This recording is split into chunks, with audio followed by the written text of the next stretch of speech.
innovation of law, but I've had the privilege in my past life to be a politician. So when you talk about mad dogs and corrupt people and bias, I cringe. The judiciary should not be seen mingling with politicians. Who are the judiciary? They're Nigerians. And I think that's for me, I think that is the root of the problem. Somehow, you become a governor and you're no longer a Nigerian. Somehow you become a judge, you're no longer a Nigerian. You're a president and you're no longer a Nigerian. And that is the root of the problem. It is a Nigerian problem. If you're a corrupt Nigerian and you're made a judge, you will be a corrupt judge. If you're a corrupt Nigerian and you become a SAN, you will become a corrupt SAN.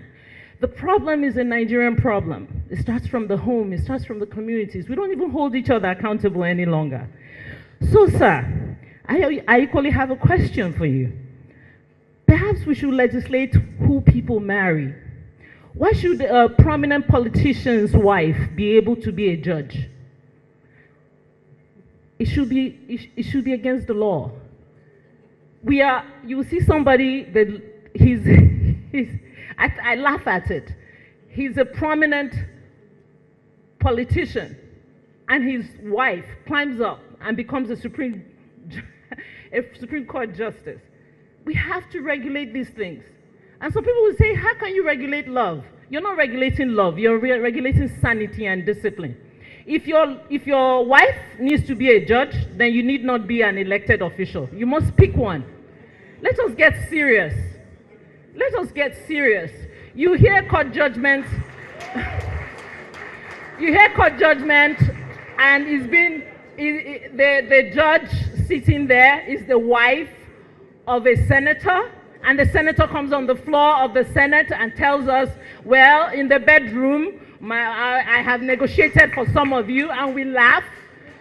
So I'm calling on all of us, because I was talking to my friend, Dr. Gash.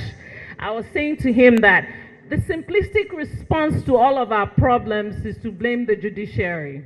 The simplistic solution to all our problems is to blame politicians. If I didn't tell you today that I am a politician, or I was a politician before I went on sabbatical, I don't look like one. I don't speak like one. But let me tell you another problem before I sit down, having listened to our speaker. The bigger problem is, I have to humbly tell you that the politicians you see on your television, in the Senate, the National Assembly, are finished products of a very corrupt route.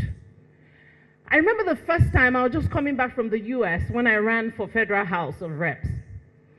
I went to one of the delegates' house, and I must say this with all sense of humility. The man couldn't speak English, was a secondary school dropout, was riddled with poverty. I was trying to understand, how can this man gauge if I'm good enough to represent him? I could barely sit on his seat. The house was filthy. All of you politicians know what I'm talking about. But multiple people like him were responsible to vote for who was going to represent them. And then you wonder what is wrong. With all due respect, it's not lawyers that pick these people. It's not people seated here that choose who is going to represent their parties. Let's get serious. From the root is corrupt. When it's time to pick those delegates, politicians pick delegates who cannot barely understand the system. All they know is the brown envelope. And you let them elect your senators and House of Reps members, and what do you expect to get out of it? Let's get serious. When they are writing these delegates, most of them are not even educated. They can't read, they can't write. They don't understand anything. They're waiting for the bags of rice. They don't care about issues. Give me the money. And then finally, because maybe this is not the right time to say all this, but finally, before I sit down, I want to challenge us. Are you waiting for your turn? Because the last election to me was the most sincere. A man who is now, with all due respect, our president, said it is his turn.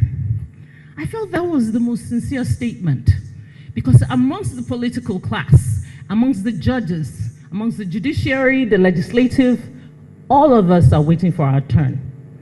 Our turn for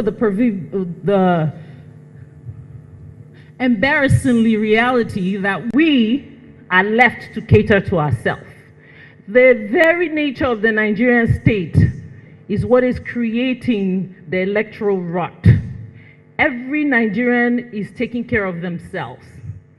So when you are elected, when you're looking for office, you're looking for a means to take care of yourself. Pay school fees, pay for your electricity, pay for water, pay for the road, pay for everything. Even your security you pay for.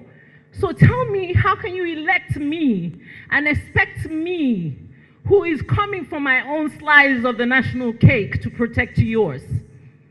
The problem is all of us sitting here and those sitting out there.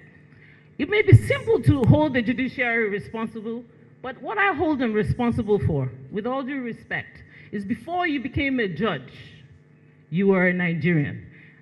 And sir, because you're the governor we're seeing, you were once a governor, and now you are the chairman of the ruling party. Before all of that, you were a Nigerian.